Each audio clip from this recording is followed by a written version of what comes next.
6 মাহৰ ভিতৰত মই ৰাস্তাখন পকীকৰণ কৰি দিম আৰু যদি পকীকৰণ কৰি দিব নোৱাৰোঁ 6 মাহৰ ভিতৰত তে মই মোৰ জীৱনত এই গাঁৱত এই অঞ্চলত ভোট খুজিবলৈ নাহোঁ।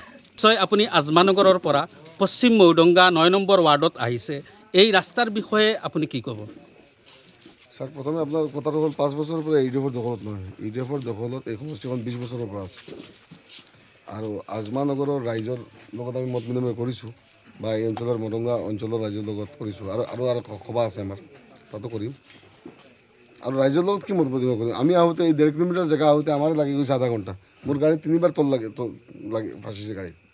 ৰাইজ কিমান কষ্টৰ মাজত আছে, বহুত কষ্ট কৰি ৰাইজে ইয়াত দিন কটাই আছে আৰু ইউডিএফ দলৰ বিধায়কে ইয়াত প্ৰত্যেক বছৰ নিৰ্বাচন আহি পেলাই প্ৰতিশ্ৰুতি দি যায় আৰু খালি প্ৰতিশ্ৰুতি দিয়ে যায় আৰু পিছত আৰু পায় নেকি? পিছত আৰু নাপায় মানুহে ৰাইজে।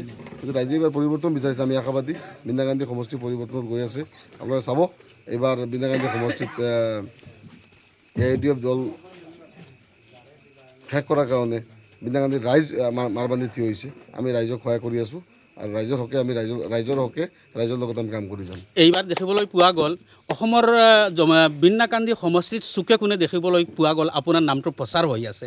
আজি কিন্তু এই সভাখনত দেখিবলৈ পোৱা গ'ল বহুত মানুহে বহুত ডাঙৰ এটা আশা লৈছে, কিন্তু প্ৰথম আশাটো হৈছে এই ৰাস্তাটোৰ বিষয়ে। মানুহক কি আশ্বাস দিব আজি এই মিটিঙত? মই আশ্বাস দিছোঁ যে যদি মই বিধায়ক আল্লাহ তাল্লাৰ হুকুমত হওঁ, ৰাইজৰ দোৱা ৰাইজৰ মেহনতত হওঁ, 6 মাহৰ ভিতৰত মই ৰাস্তাখন পকীকৰণ কৰি দিম আৰু যদি পকীকৰণ কৰি দিব নোৱাৰোঁ 6 মাহৰ ভিতৰত তে মই মোৰ জীৱনত এই গাঁৱত এই অঞ্চলত ভোট খুজিবলৈ নাহোঁ। আৰু এটা এই পশ্চিম মৌডংগা মানুহৰ এটা অভিযোগ, তাত গ'লে গম পাম। জলজীৱন আঁচনি প্ৰায় এবছৰ হৈ গ'ল। দাদা আজি মোৰ ফোনো আহি আছে। আজি টপিক আছে, মেইন টপিকতে থাকোঁ আমি। নহয়, এইটো সম্পৰ্কত কি ক'ব আপুনি? জলজীৱন আঁচনি যে আছে, জলজীৱন আঁচনিটো আপোনাৰ ইয়াতে আমি দেখাইছোঁ, এতিয়া লাইভতে দেখাইছোঁ।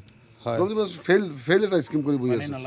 তাৰমানে ইয়াত কিবা এটা ডাঙৰ এটা কেলেংকাৰী চলি আছে। নিশ্চয় কেনেকৈ হৈছে। যদি আমাৰ দিন চৰকাৰ আহে, যদি এইবাৰ বিৰোধী মিত্ৰজোঁটৰ চৰকাৰ আহে, চব তদন্ত হ'ব, দোষী কৰাকটো কৰা হ'ব। এইবিলাক কোনো খাতিৰ কৰা নহয়। Thank U.